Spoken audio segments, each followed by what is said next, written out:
Good morning ಎಲ್ಲರಿಗೂ. ಬೆಳಗ್ಗೆ ಎದ್ದಾಗ 5:30 ಏನೋ ಆಗಿತ್ತು. ನಮ್ಮ ಮನೆಯವರು ಇವತ್ತು ಇರಲಿಲ್ಲ, ನಮ್ಮೂರಿಗೆ ಹೋಗಿದ್ದರು, ಸ್ವಲ್ಪ ಕೆಲಸ ಇತ್ತು ಅಂತ. ಹಾಗಾಗಿ ಬೆಳಗ್ಗೆ ನಾನು ತಿಂಡಿ ಏನೂ ಮಾಡ್ಕೊಳ್ಲಿಲ್ಲ. ನೆನ್ನೆದೇ ಒಂದು ರೊಟ್ಟಿ ಇತ್ತು, ಹಾಗಾಗಿ ಅದನ್ನೇ ತಿನ್ನೋಣ ಅಂತ ಹೇಳಿ ಮತ್ತೊಬ್ಬಳಿಗೆ ಏನು ಮಾಡ್ಕೊಳ್ಳೋದು ಅಂತ ಮಾಡ್ಕೊಂಡಿರಲಿಲ್ಲ. ಅವರು ಬೇಗ ಹೋಗೋದಕ್ಕಾಗಿ ನಾನು ಕೂಡ ಬೇಗ ಎದ್ದು ಬೇರೆ ಎಲ್ಲ ಕೆಲಸಗಳನ್ನ ಕೂಡ ಮಾಡಿಕೊಂಡೆ.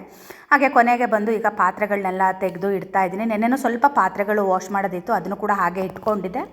ಹಾಗೆ ಅದನ್ನು ಕೂಡ ಎಲ್ಲ ವಾಶ್ ಮಾಡಿ ಆಯಿತು. ಬೆಳಗ್ಗೆ ಎದ್ದಳು ಒಂದು ಲೋಟ ಬಿಸಿ ನೀರು ಕುಡಿದಿದ್ದೆ. ಯಾಕೋ ಗೊತ್ತಿಲ್ಲ, ಮತ್ತೆ ಸ್ವಲ್ಪ ಬಿಸಿ ನೀರು ಕುಡಿಯೋಣ ಅಂತ ಅನ್ನಿಸ್ತು. ಯೂಶ್ವಲಿ ಬೆಳಗ್ಗೆ ನಾನು ಸ್ವಲ್ಪ ಉಗುರು ಬೆಚ್ಚಗಿರೋ ನೀರನ್ನು ಕುಡಿತೀನಿ. ತುಂಬ ಬಿಸಿ ಅಲ್ಲ, ಸ್ವಲ್ಪ ಉಗುರು ಬೆಚ್ಚಗಿರೋ ನೀರನ್ನು ಕುಡಿತೀನಿ. ನೀರೆಲ್ಲ ಕುಡಿದು ಅರ್ಧ ಗಂಟೆ ಆಗಿತ್ತು. ಗಿಡಕ್ಕೆಲ್ಲ ಹೋಗಿ ನೀರನ್ನು ಕೂಡ ಬಿಟ್ಟು ಬಂದೆ. ಸಂಜೆ ಬಿಡ್ತೀನಿ ಯಾವಾಗ್ಲೂ. ಇವತ್ತು ನಮ್ಮನೆಯವ್ರು ಇರಲಿಲ್ಲಲ್ಲ, ಹಾಗಾಗಿ ಬೆಳಗ್ಗೆನೇ ಬಿಡೋಣ ಅಂತ ಗಿಡಕ್ಕೆ ನೀರು ಬಿಟ್ಟು ಬಂದೆ. ಹಾಗೆ ಒಂದು ಎಳ್ನೀರನ್ನು ತಂದಿಟ್ಟಿದ್ರು, ಅದನ್ನು ಕೂಡ ಈಗ ಕುಡಿತಾ ಇದ್ದೀನಿ. ನನಗೆ ಎಳ್ನೀರಕ್ಕಿಂತನೂ ಅದ್ರ ಒಳಗಡೆ ಗಂಜಿ ಇರುತ್ತೆ ಅಲ್ವಾ, ಅದು ತುಂಬ ಇಷ್ಟ ಆಗುತ್ತೆ. ಆ ಆಸೆಗಾಗಿಯೇ ನಾನು ಎಳ್ನೀರನ್ನು ಕುಡಿಯೋದು.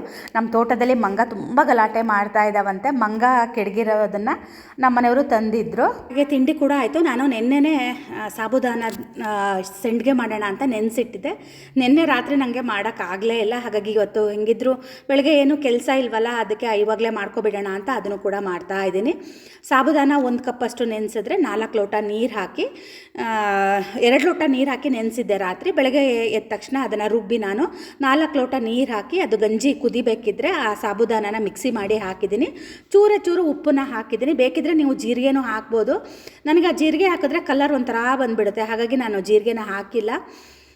ಈಗ ನಾನು ಬಿಸಿಲಿಗೆ ಅದನ್ನು ಹೋಗಿ ಇಡ್ತಾ ಇದ್ದೀನಿ. ರಾತ್ರಿಯೇ ಇಟ್ಟರೆ ಬೆಳಗ್ಗೆ ಒಣಗ್ಸೋಕ್ಕೆ ಚೆನ್ನಾಗಾಗುತ್ತೆ. ನನಗೆ ರಾತ್ರಿ ಆಗದೆ ಇರೋದಕ್ಕೆ ಬೆಳಗ್ಗೆ ನಾನು ಇಡ್ತಾ ಇದ್ದೀನಿ. ತುಂಬ ಈಸಿ ಇದು, ಮತ್ತು ಬೇಗ ಕೂಡ ಆಗುತ್ತೆ, ಮತ್ತು ರುಚಿ ಕೂಡ ತುಂಬ ಚೆನ್ನಾಗಿರುತ್ತೆ. ಬೇಕಿದ್ದರೆ ಇದಕ್ಕೆ ಒಂದು ಆಲೂಗಡ್ಡೆನೂ ಕೂಡ ತುರಿದು ಸೇರಿಸಿದ್ರು ಕೂಡ ಚೆನ್ನಾಗಾಗುತ್ತಂತೆ. ನಾನು ಕೂಡ ಒಂದು ಸಲ ಟ್ರೈ ಮಾಡ್ತೀನಿ. ಹಾಗೆ ಇದು ನಿನ್ನೆ ಮಧ್ಯಾಹ್ನ ನಾನು ಮೊಸರನ್ನ ಮಾಡ್ಕೊಂಡಿದ್ದೆ, ಅಲ್ಲಿಂದ ವ್ಲಾಗ್ನ ಶುರು ಮಾಡಿದೆ. ಅದೇನೇನೋ ಆಯಿತು, ಮತ್ತು ಅದ್ರ ನೆಕ್ಸ್ಟ್ ಫಸ್ಟ್ ಹಾಕೋದು ಬೇಡ ಅಂತ ಆಮೇಲೆ ಹಾಕ್ತಾ ಇದ್ದೀನಿ. ಮೊಸರನ್ನಕ್ಕೆ ಬರೀ ನಾನು ಸ್ವಲ್ಪ ಈರುಳ್ಳಿ, ಕಡಲೆಬೇಳೆ, ಉದ್ದಿನಬೇಳೆ, ಸಾಸಿವೆ, ಜೀರಿಗೆ, ಆಮೇಲೆ ಬೆಳ್ಳುಳ್ಳಿ ಜಾಸ್ತಿ ಹಾಕಿ ಮಾಡ್ಕೊಂಡಿದ್ದೆ. ತುಂಬ ಚೆನ್ನಾಗಾಗಿತ್ತು. ಮೊಸರನ್ನ ಜೊತೆಗೆ ಸ್ವಲ್ಪ ಮಜ್ಜಿಗೆ ಮೆಣಸಿದ್ರೆ ಚೆನ್ನಾಗಾಗುತ್ತೆ ಅಂತೇಳಿ ಹಾಗೆ ಮಜ್ಜಿಗೆ ಮೆಣಸನ್ನು ಕೂಡ ಕರಿದೆ. ಅದ್ರ ಜೊತೆಗೆ ನನಗೆ ಮತ್ತು ನಮ್ಮ ಮನೆಯವರಿಗೆ ಒಂದೊಂದು ಸೆಂಡ್ಗೆ ಕೂಡ ಕರಿದೆ. ಮೊಸರನ್ನ ಜೊತೆಗೆ ಏನಾದರೂ ತಿನ್ನೋಕ್ಕಿದ್ರೆ ಚೆನ್ನಾಗಿರುತ್ತೆ ಅಂತ. ಮನೇಲಿ ಒಬ್ಬಳೇ ಇದ್ದರೆ ಒಂಥರ ಬೇಜಾರು ಥರ ಅನ್ನಿಸ್ತಾಯಿತ್ತು. ಏನು ಮಾಡೋಕ್ಕೆ ಬೇಡ ಅನ್ನಿಸ್ತಾಯಿತ್ತು. ಬರೀ ಮನೆ ಕ್ಲೀನ್ ಮಾಡೋದು, ಬಟ್ಟೆ ಮಡ್ಚೋದು, ಬಟ್ಟೆ ವಾಶ್ ಮಾಡ್ಕೊಳ್ಳೋದು, ಅದೇ ಥರ ಮಾಡಿಕೊಂಡೆ. ಮೊಸರು ಅನ್ನಕ್ಕೆ ನಾನು ಅನ್ನ ಸ್ವಲ್ಪ ಬಿಸಿ ಇರಬೇಕಿದ್ರೇ ನಾನು ಅನ್ನ ಹಾಕಿ ಮೊಸರು ಮತ್ತು ಹಾಲನ್ನು ಹಾಕಿ ಸ್ವಲ್ಪ ಉಪ್ಪು ಹಾಕಿ ಅದನ್ನು ಕೂಡ ಕಲಿಸಿದೆ. ಮೊಸರು ಹಾಕೋದ್ಕಿಂತನೂ ಸ್ವಲ್ಪ ಹಾಲು ಹಾಕಿ ಜಾಸ್ತಿ ಮಾಡಿದ್ರೆ ಸ್ವಲ್ಪ ಹುಳಿ ಇರಲ್ಲ, ತುಂಬ ಚೆನ್ನಾಗಿರುತ್ತೆ. ಇದಾಗಿತ್ತು ನನ್ನ ಶುಕ್ರವಾರ ಮಧ್ಯಾಹ್ನ ಹಾಗೆ ಶನಿವಾರದ ಬೆಳಗ್ಗೆನ ವ್ಲಾಗ್ನ ಇವತ್ತು ನಿಮ್ಮ ಜೊತೆ ಶೇರ್ ಮಾಡಿದೆ.